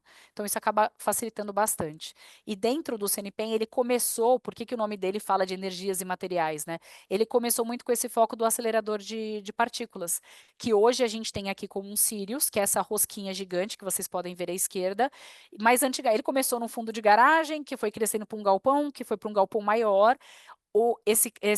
Essa área do CNPEM hoje que vocês estão vendo na foto começou com esse galpão grande aqui embaixo, vocês podem ver à direita, tem o UVX, tem até uma foto dele do que era o acelerador antigamente. E aí, se eu não me engano, em meados de 2019, o Sirius, que é essa rosquinha gigante, começou a funcionar. Então, hoje a gente tem um acelerador de partículas enorme, que é um dos grandes brilhos dessa área no mundo, só existem mais dois no mundo compatíveis com o que a gente tem hoje aqui no CNPEM.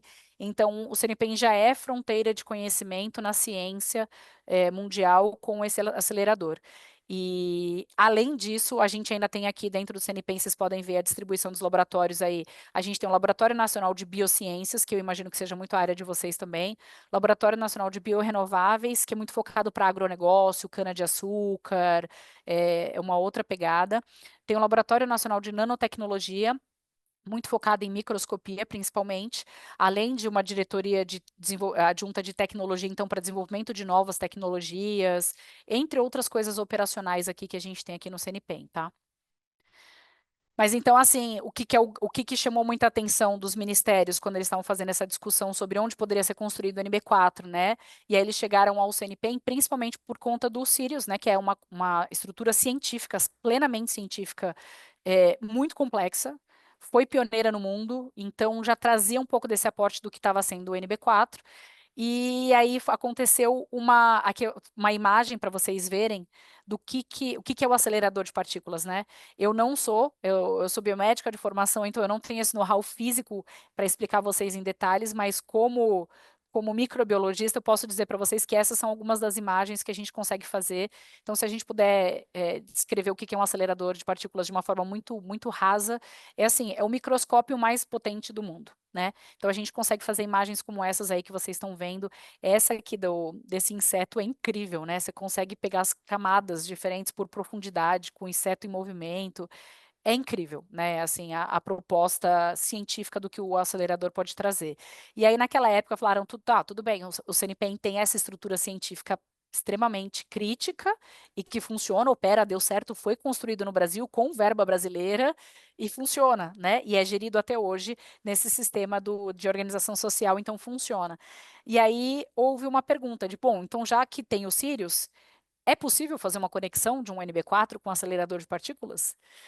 E aí ficou uma pergunta no ar, porque na verdade não existe no mundo nenhum laboratório NB4 conectado a um acelerador de partículas. Existem laboratórios NB2 e NB3, mas não um com a complexidade do NB4. E aí essa pergunta veio para o CNPEM responder, só que o CNPEM não entendia nada de NB4, ele entendia muito de acelerador. Então, em meados de 2022, mais ou menos, começou-se a estruturar uma equipe interna para esse projeto, né, para entender a viabilidade desse projeto. E aí a primeira coisa que aconteceu, além da formação da equipe, foi uma rodada de viagens internacionais para laboratórios NB4 mundo afora, para entender como que são esses NB4s, para entender a complexidade da construção de um NB4, para entender a viabilidade de conexão com esses dois mundos, né? Então aqui são alguns laboratórios NB3 e NB4, que a nossa equipe, né, foi viajando, foi visitando ao longo da América do Norte como um todo. E aqui alguns laboratórios também na Europa. Na Europa, a gente tem feito uma aproximação maior agora, diferente do que a gente tem aqui, ó. Aqui a gente tem Estados Unidos, a gente tem uma normativa de biossegurança. Canadá, outra normativa de biossegurança. A Europa não existe um consenso. É muito individualizado por país ou às vezes por instituto. Então, isso acaba tendo uma diferença muito grande entre os laboratórios. Eles não são tão eles não têm tanto contato direto e tão essa harmonia de comunicação. Então, o contato ali é feito mais um a um mesmo, por isso que a quantidade de visitas ali, ela vem acontecendo de uma forma mais pontual, mas também tentando buscar esse know-how deles para trazer aqui para o Brasil.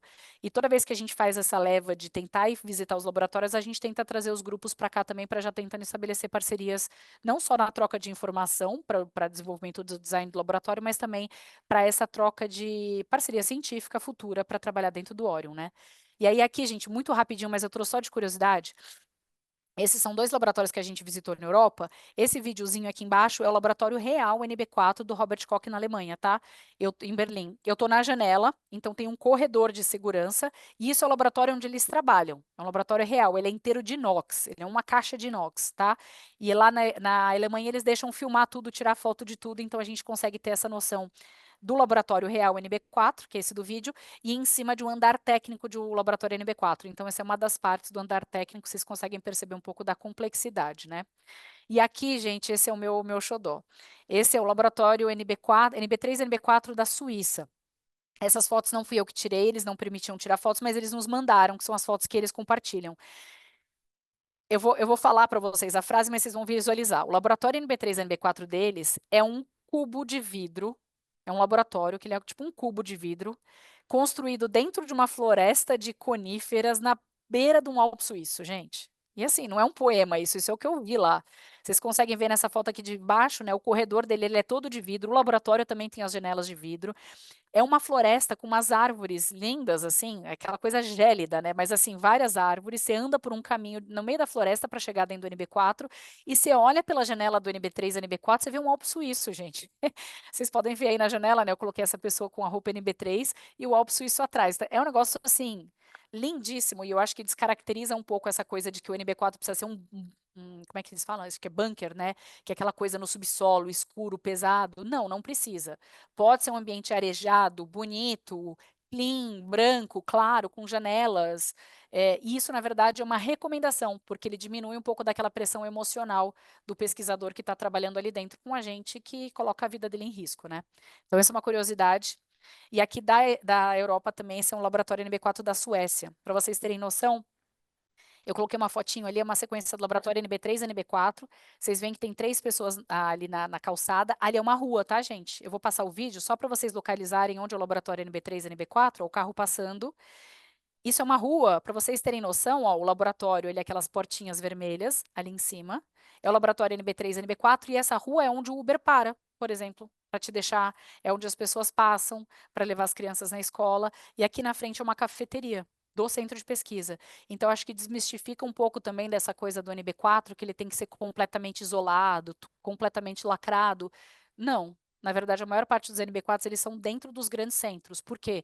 Facilidade de manutenção dos equipamentos, facilidade da equipe que trabalha lá, morar ali perto, chegar a reagente fácil, uma questão logística, muitas vezes esses laboratórios são dentro dos grandes centros, tá? O que acontece é, a infraestrutura tem que ser impecável, com um monte de redundância para garantir que isso vai funcionar da melhor forma, né? Então, isso é só uma curiosidade para mostrar para vocês.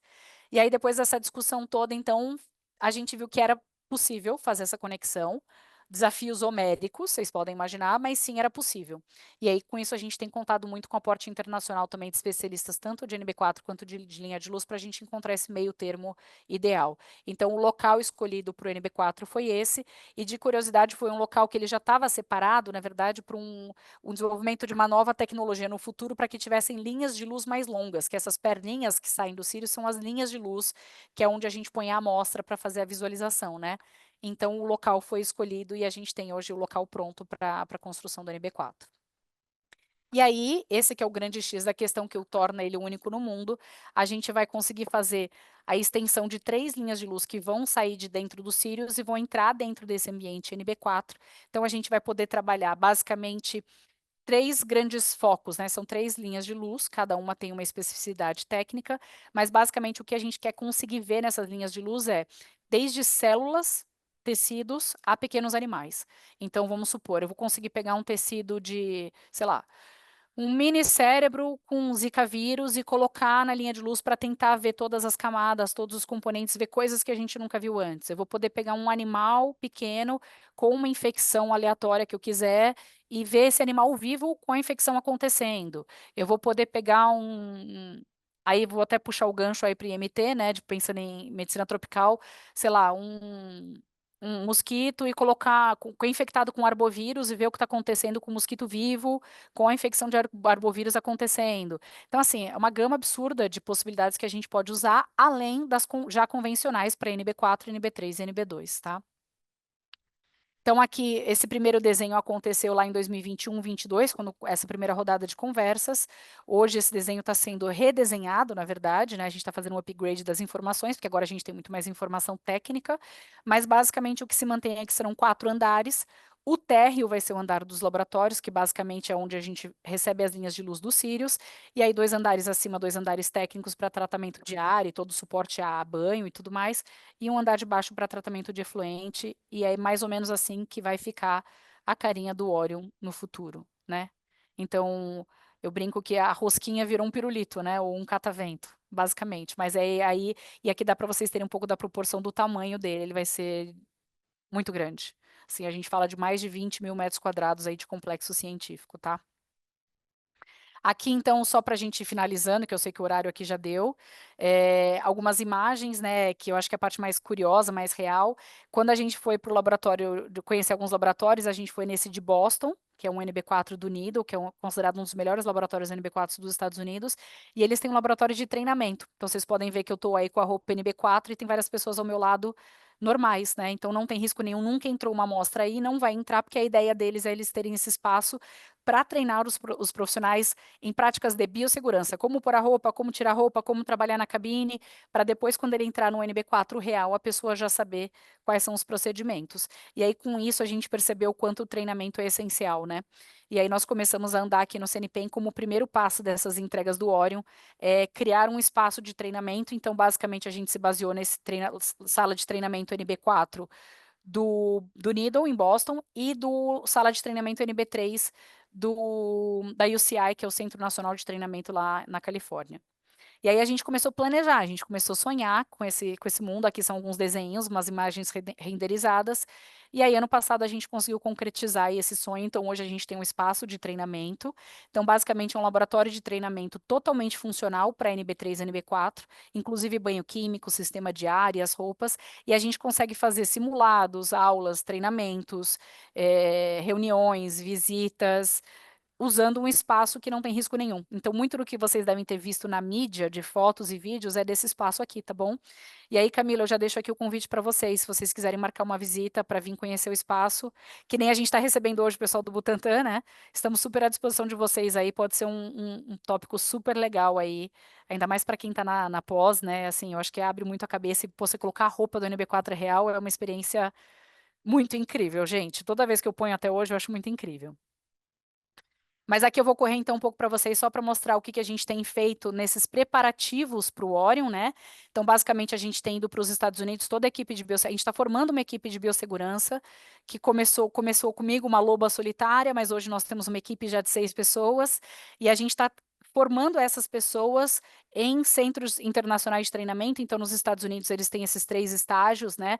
Para quem vai trabalhar em NB3, para quem vai operar e manter o NB3, e o certificado de Train the Trainer, que é o mais legal, né? De você receber um certificado internacional de treinador NB3. Então, esses passos a gente já conseguiu e a gente está conquistando agora com outros membros da equipe.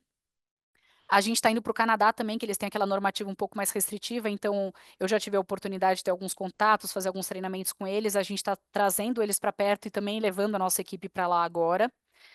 Esse aqui foi aquele que eu comentei com vocês, que a gente trouxe o pessoal da UCI para o Brasil para treinar a equipe de virologia, né, e de suporte aqui do CNP. Então, isso foi muito legal também abrir a porta, né? Eu acho que é isso. Abrir a porta do Brasil para o mundo começar a olhar a gente e saber os caminhos para poder vir mais vezes para outros centros também, né?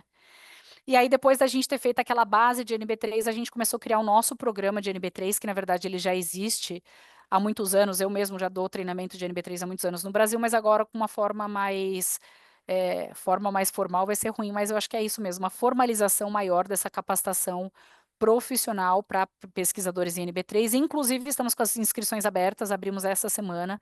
Então, para aqueles que se interessarem, dá tempo ainda de se inscrever. E aí, o próximo passo, já que a gente já tem o programa NB3 estabelecido, foi começar a galgar esse caminho para a gente criar um programa NB4. Mas antes da gente dar um treinamento NB4, a gente precisa se qualificar em NB4. Então, esse foi um dos primeiros passos. Eu tive nos Estados Unidos lá, passei algumas semanas com eles para fazer o treinamento NB3, tanto dentro do laboratório de treinamento até entrar no NB4 quente, que eles chamam, que é o NB4 onde o pessoal está trabalhando com ebola mesmo, com animais. Então, eu tive a oportunidade de acompanhar vários pesquisadores que estavam dentro dos laboratórios, estavam dentro desses, fazendo esses trabalhos, acompanhar eles dentro dos laboratórios NB4 quente. Aqui tem um videozinho só de como que é o trabalho dentro de um laboratório NB4, esse é do laboratório de treinamento, tá? O quente a gente não pode filmar. Mas é para vocês terem noção do quanto essas mangueiras pode parecer legal, mas elas atrapalham bastante a logística na hora que você vai virar, sentar, pegar alguma coisa, você tem que calcular a distância, então é só para vocês terem uma ideia de como fica inflado e como que é o trabalho. E aqui do lado, esse é o famoso banho químico, tá? Esse banho químico é do laboratório de treinamento deles lá também, é só com água, o real é com um desinfetante, mas basicamente para vocês entenderem que é tipo meio que uma névoa, né? E você tem um procedimento, você tem um protocolo de banho, então você tem que ficar se ensaboando aí com essa névoa aí. E aí o outro passo foi de trazer um pessoal de fora, no caso o pessoal da UTMB, que é lá de Galveston, para o Brasil para treinar a nossa equipe NB4. Então, nesse momento, a ideia não era que essa equipe NB4 fosse treinada para trabalhar em NB4, mas para treinar, por exemplo, os arquitetos, os engenheiros, o pessoal da manutenção, de quem está desenhando o projeto, para eles serem treinados em NB4, para eles olharem diferente o projeto do laboratório. E isso, gente, mudou demais a maturidade do projeto, porque era isso, o arquiteto às vezes está pensando, uma pessoinha vai andar daqui para cá. Na hora que o arquiteto faz esse treinamento, ele põe a roupa e põe a mangueira, ele fala, putz, tem a mangueira. Putz, a roupa aí fica inflada, não vou conseguir virar. Então, isso amadureceu demais, toda essa discussão do projeto, tá?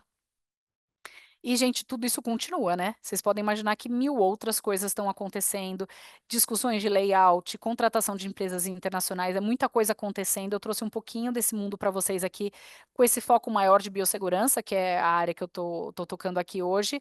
Mas, assim, para encerrar aqui para vocês, então, do porquê do Orion, que eu não falei até agora, né? Então, basicamente, a gente tem o Sirius, que é o acelerador de partículas, e que ele chama Sirius porque ele tem uma tecnologia que o feixe de luz é mais brilhante. Então, Sirius é a estrela mais brilhante do céu, então ele tem o nome de Sirius porque é a estrela mais brilhante. E aqui foi feito um concurso interno dentro do CNPq para entender quais eram os nomes mais adequados. E Órion foi o que ganhou o concurso interno, porque Órion, para quem não conhece, tem a constelação de Órion no céu, que é um caçador, na verdade, e tem o cinturão de Órion, que são 3 estrelas, que nós conhecemos aqui no Brasil como as Três Marias. Só que na hora que você começa a estudar um pouquinho da astronomia, você vai ver que se você pegar as 3 estrelas do cinturão de Órion e alinhar as três, elas te apontam para Sirius, que te apontam para a Terra. Na hora que a gente viu isso, falou, gente, a gente tem 3 linhas de luz que saem do Sirius e vão para o NB4. É Órion, né? E o legal do Orion é que ele pode ser em inglês ou em português, escreve do mesmo jeito, você pronuncia diferente, é Orion, né? Mas ele mantém esse significado. Então eu encerro aqui dizendo para vocês que assim, o futuro já estava escrito nas estrelas, era só a gente observar a natureza, né? E eu fico até emocionado de contar que é muito legal essa história. E aqui, por último, então, o último slide para a gente encerrar e com o QR Code. Tudo que acontece do projeto Orion, a gente acaba colocando, de alguma forma, divulgando para a sociedade, porque a gente quer que a sociedade participe dessa evolução. Esse projeto não é um projeto secreto, pelo contrário, ele é construído com a sociedade. A gente teve recentemente até a Sociedade Brasileira de Medicina Tropical nos visitando para discutir essas possibilidades, tanto científicas quanto de uso desse espaço. Então, acompanhe as redes sociais, a gente tem algumas coisas já mais moldadas no site do CNPq, mas assim, Instagram, LinkedIn, sempre tem alguma coisa nova acontecendo, está sendo colocada nesses locais. Então, se vocês colocarem Orion CNPq no Google, vocês já vão ser direcionados para essas notícias, tá? E é isso aí, eu deixo aqui o meu contato, mas a Camila tem esse meu contato direto também, se vocês precisarem de qualquer tipo de informação, de dúvida, de quiser visitar, estamos aqui super à disposição de vocês, gente. Eu acho que era isso, me desculpem aí se eu passei um pouquinho do tempo. Muitíssimo obrigada, Tati. Foi maravilhoso. Você deu não só né, uma explicação do Orion, como a gente esperava que fosse ser, mas você deu uma aula de biossegurança.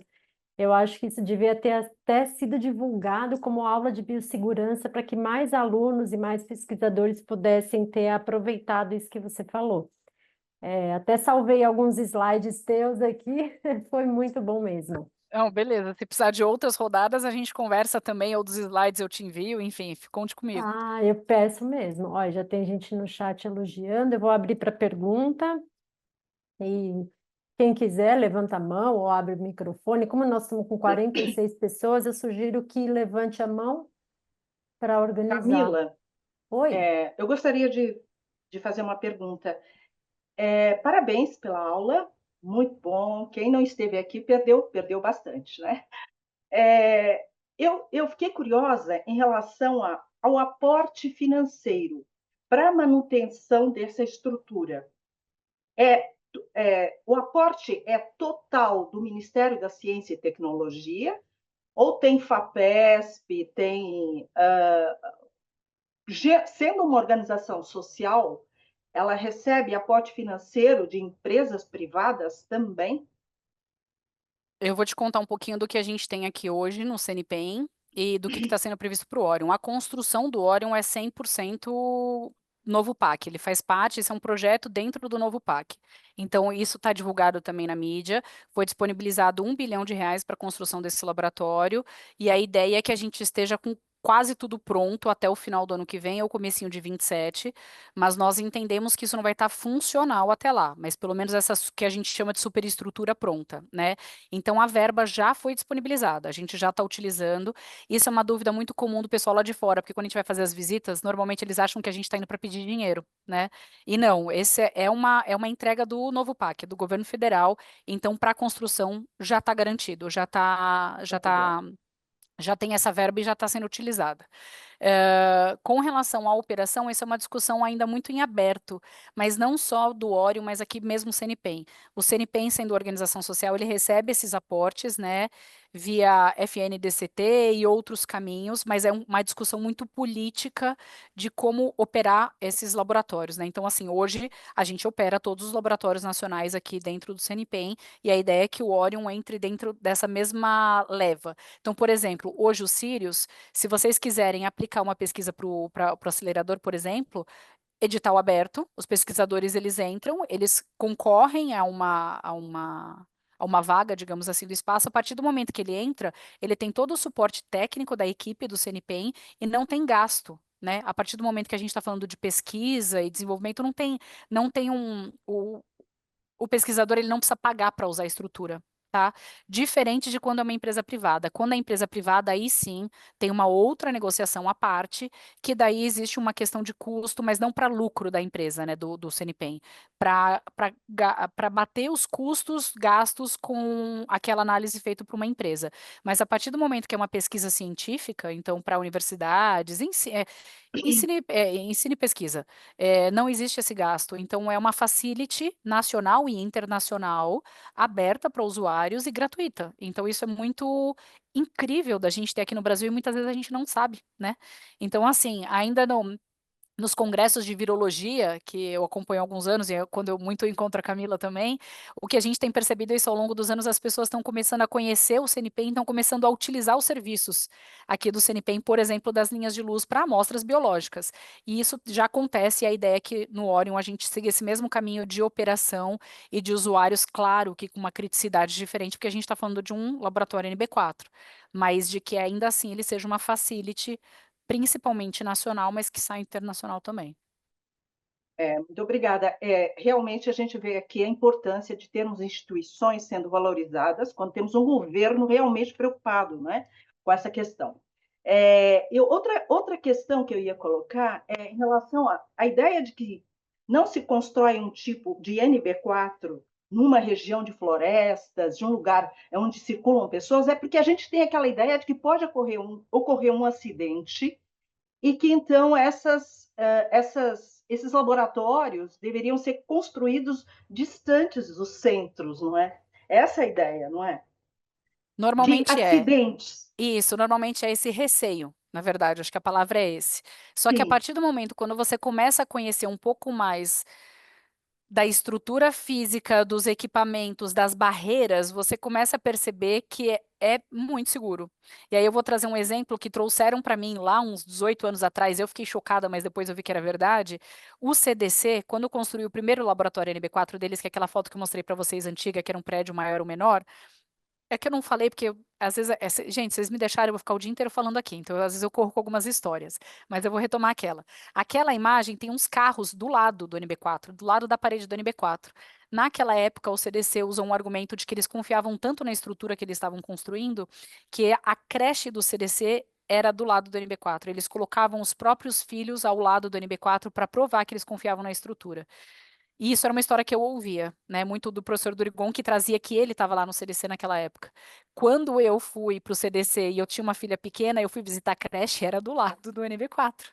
E era isso, assim, era a ideia do CDC nessa época de fazer essa construção era desmistificar esse medo, esse receio, né, de que o NB4 vai ter um problema, vai ter um acidente. Acidentes podem acontecer, só que são tantas barreiras de proteção, são tantas barreiras de engenharia, de estrutura, de procedimento, de equipamento, que você começa a perceber que, na verdade, eu, por exemplo, eu acho que o NB4 é um ambiente muito mais seguro do que um NB2. E assim, em vários aspectos, principalmente de acidente. E tem até um artigo publicado que saiu ano passado que mostra o número de acidentes laboratoriais pelos níveis de biossegurança. O lugar que tem maior número de acidentes, o maior risco é NB2, porque é isso, as barreiras de instalação, de equipamento e de procedimento são menores. E aí as pessoas também relaxam um pouco, porque tem menos procedimento, e aí é onde os acidentes mais acontecem. No NB4 é tudo tão rígido que a quantidade de acidentes é ínfima, entendeu? E aí, quando você fala de você colocar um laboratório NB4 num lugar mais inóspito, você cria vários problemas operacionais. Por exemplo, vou dar um super irrisório, que parece simples, mas interfere muito. Você precisa de pessoas para trabalhar no laboratório desse. Você precisa de pesquisadores, precisa de pessoas de vigilância, operadores, pessoas que vão se sujeitar a esse risco. E aí é difícil você convencer pessoas com esse capital intelectual a ir morar num lugar muito remoto. Porque essas pessoas também têm vida, também têm filhos, também querem uma comodidade, querem morar num ambiente que assim possa trabalhar e morar. Que o que acontece às vezes quando é um lugar muito afastado, você não consegue ter a constância do profissional. O profissional ele entra e sai. Então esse é um ponto. Mas o ponto macro é a operação e a manutenção desse laboratório. Se eu tenho um problema de, por exemplo, de troca de um filtro EPA que deu problema, eu preciso trocar o filtro na mesma hora, no mesmo minuto. Eu não posso esperar, por exemplo, um avião, um ônibus, um carro que vai trazer de outra cidade, ou um profissional que não está ali perto. Então, normalmente, eles estão perto dos grandes centros, por essa questão logística, além da questão mesmo de amostra. Então, se a gente parar para pensar, qual o local no Brasil que tem a possibilidade de receber uma amostra classe 4? Além do Sabiá, que a gente já sabe que é de São Paulo, né? Então, assim, gente, o aeroporto de Guarulhos é meio que a porta internacional de recebimento de pessoas, né, do mundo. Imagina se um laboratório como esse está lá no Rio Grande do Sul, está lá no Rio Grande do Norte, ou está. Você concorda que você vai ter que pegar esse paciente, você vai ter que ir no lugar, você vai ter que pegar essa amostra, você vai ter que levar uma amostra classe 4 para outros locais. Então, até por uma questão logística, a recomendação é que esses laboratórios estejam perto desses maiores centros para facilitar a logística, tanto de recebimento de amostra, recebimento de supplies, né, de reagentes, plásticos, de equipamentos, troca de equipamento, manutenção, serviços de terceiros e também das operações das pessoas que vão trabalhar ali dentro. Então, meio que um combo, mas que realmente eu concordo com você, eu também tinha essa sensação até começar a visitar os laboratórios e entender os porquês deles estarem perto dos grandes centros. Tá muda, Muito Lúcia. obrigada pela sua fala, muito obrigada. E gostaria de te parabenizar, porque evidentemente você é uma das idealizadoras de tudo isso também, né, junto com uma equipe. Então, parabéns a você, parabéns à equipe, à sua equipe, e parabéns ao governo federal. Obrigado. Eu sou só uma formiguinha no meio de milhares de formiguinhas dentro do formigueiro. Para Pessoal, temos duas consigamos perguntas. efetivar realmente por conta de manutenção do aporte de verbas, né? Eu vou abrir para as perguntas dos alunos também, que tem gente com a mão levantada, e só ler um comentário da Hiro aqui, que ela falou que é interessantíssimo, ótimo ter início no Brasil. No IMT, abre brecha para rever e certificar os nossos laboratórios em termos de biossegurança em vários níveis. Está corretíssima. Eu vou abrir a fila, tem a Flora e depois a Rosângela, e aí depois, infelizmente, eu acho que a gente vai ter que encerrar porque passou um pouquinho do tempo. Mas, por favor, Flora, abre o seu microfone, A pode falar. pergunta vai ser bem rápida. Eu entendi, então, que normalmente os laboratórios NB4 eles são nacionais, né, administrados via verbas nacionais, mas aí quando você mostrou no mapa, tinham 3 laboratórios na África, e a gente sabe um contexto socioeconômico de limitação de verbas. Você teria alguma informação, é mais uma curiosidade, se esses 3 laboratórios na África são uma cogestão com outros países ou com uma organização internacional, OMS, etc.? Sim. A resposta curta e grossa é sim. A África é um local que a gente tem tentado se aproximar muito, porque a gente entende que lá eles têm uma realidade muito parecida com a nossa, não só em dificuldades como país, mas há também a questão climática, né? Essa questão de umidade interfere bastante nessas questões de controle de engenharia. Então agora a gente tem conseguido tem tentado uma proximidade maior com esses grupos africanos, mas através dos grupos europeus, que os grupos europeus fazem essa interface.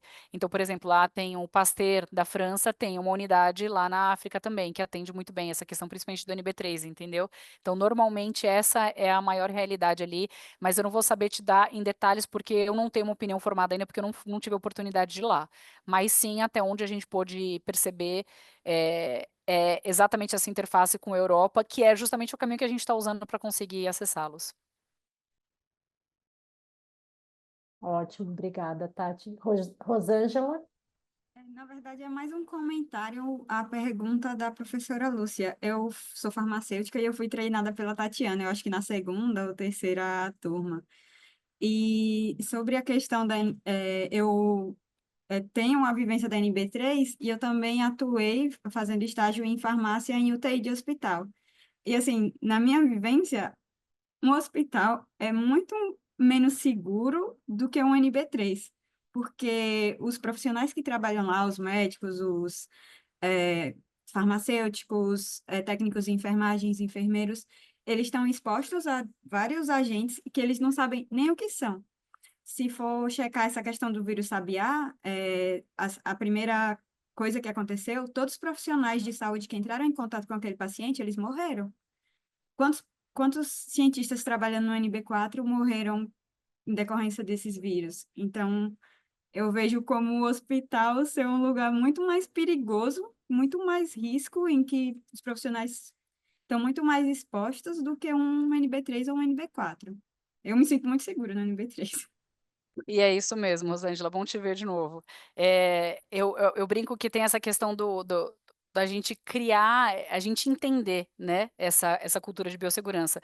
Você me põe 1000 vezes dentro do NB3, NB4, não me põe dentro de um NB2, gente, eu fico desesperada, vocês não fazem ideia, porque eu entro no NB2, eu tenho a sensação. Cadê as 2 luvas? Cadê o avental? Cadê a máscara? Cadê, tipo, falta proteção, né? Eu me sinto desprotegida de verdade dentro de um NB2. E dentro do NB4 e do NB3 eu me sinto extremamente protegida. E é muito engraçado que às vezes as pessoas têm medo de entrar no NB3 ou NB4, achando que, assim, nossa, mas tem alguma coisa muito mais perigosa ali, prefiro trabalhar no NB2. Mas é isso, tem alguma coisa mais perigosa, mas tem tantos layers, tem tantas barreiras de proteção que te mantém muito mais segura. Desse artigo, eu não vou lembrar agora o nome do artigo, mas para quem tiver curiosidade, procura aí, foi lançado ano passado, sobre acidentes laboratoriais baseado nos níveis de biossegurança. A gente sempre usa esse argumento, porque é isso, é tanta camada de proteção, é tanto treinamento, para vocês terem noção. Para quem faz um treinamento NB4 para a pessoa começar a trabalhar sozinha dentro do NB4, o treinamento pode durar até 1 ano. Até 1 ano, aquela pessoa não começa a trabalhar sozinha no NB4. E se ela ficou 3 meses sem entrar no NB4, para qualquer motivo, ela precisa começar de novo todo um treinamento. Então, para pensar, você ficou 1 ano treinando, aí você trabalhou lá 6 meses, beleza. Poxa, eu vou ter uma possibilidade de fazer um curso, vou ficar 3 meses fora. Você voltou, você vai ter que treinar de novo, talvez não 1 ano, tem alguns passos que dá para pular, mas você vai ter que treinar de novo. Pergunta para vocês agora, quanto tempo a gente treina para entrar no laboratório NB2? Quais as práticas que a gente recebe como recomendação de boas práticas em NB2? né? E mesmo para NB3, a gente está tentando, com essa questão do programa de treinamento NB3 aqui, não é só CNPq, a gente abre isso para público nacional e internacional e tem uma procura enorme. Porque é isso, a gente está falando de que 20 anos de história de laboratório NB3 no Brasil, né, desde mais que 20 anos, 2002, 2003, a gente está falando aí de 22, 23 anos de história, e até hoje não existe um treinamento formal. A gente está começando a criar isso agora. Então, poxa, quanta gente não está trabalhando NB3 também sem o treinamento, né? Então, eu acho que isso é meio que uma mudança de cultura mesmo, nacional de biossegurança. E que eu brinco que assim, é um trabalho de formiguinha, mas cada vez que a gente vem numa apresentação, numa discussão, num bate-papo que seja, que a gente começa a mostrar esses pontos, eu acho que é que nem o comentário da Hiro, né? Levanta uns alertas. Caramba, o que a gente pode fazer para o nosso laboratório agora? O que a gente pode melhorar? Infelizmente, a gente ainda não tem uma organização muito grande da biossegurança nacional a ponto de ter fiscalizações, certificações ou até normativas que nos deem muita base para isso. Mas a boa notícia é que isso está mudando. E eu acho que o Orion provoca muito essa mudança também. Então eu espero que em breve a gente tenha algumas melhoras aí nesse processo de cultura de biossegurança do Brasil. Perfeito, muito obrigada, Tati. Eu acho que eu tinha até anotado algumas perguntas e comentários, falar de animais dentro do NB4, enfim, mas depois eu até faço para você por e-mail, ela deixou o e-mail dela aqui. Quem precisar também entrar em contato, depois é só perguntar, a gente pode passar teu contato, Tati? A aula está gravada com teu contato, né? Então, Claro, claro, pode sim, pode sim. porque eu Gente, se posso. eu demorar para responder, só não fiquem bravos comigo, por favor. Mas ela acaba respondendo. Então, eu queria te agradecer de novo. Eu estou triste só por não poder continuar esse papo aqui. Aposto que tem muito mais coisa a ser dita, a ser perguntada, mas eu acho que valeu a pena por tudo, pela aula de biossegurança, por acender esse alerta. Esse comentário que a Hiro fez realmente acho que acendeu em todo mundo, né? O que é que nós estamos fazendo no nosso laboratório simples, porque a gente acha que não tem perigo, e na verdade tem muito mais perigo se for parar para pensar. Receber uma amostra que você não sabe o que tem e achar que só porque não tem alguma coisa declaradamente você não corre o risco.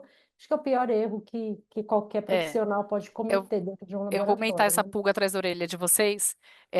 Quem tiver oportunidade, assista a série The Hot Zone, que ele mostra exatamente essa realidade de laboratórios normais. Uma pessoa recebe.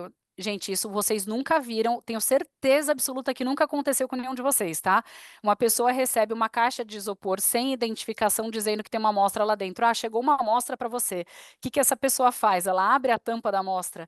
E aí, para entender o que ela pega, né? Aí ela viu que é um tecido, tipo, parece um fígado de um animal. E aí um outro cheira a amostra para ver o que é.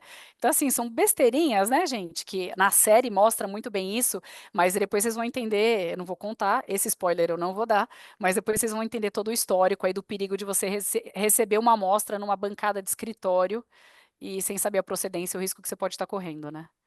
Mas é isso aí, Camila, obrigada mais uma vez, estou super à disposição, a gente dá um jeito de encaixar em algum horário que for, mas eu agradeço mais uma vez aí por todo mundo e fico à disposição aí de vocês, tá bom? E a visita fica de pé se vocês tiverem interesse. Verdade, tem a visita também, depois a gente pode comentar mais uma vez, o Ciência Aberta, né, que você falou, e a própria visita em si, Isso. que é falar com eles.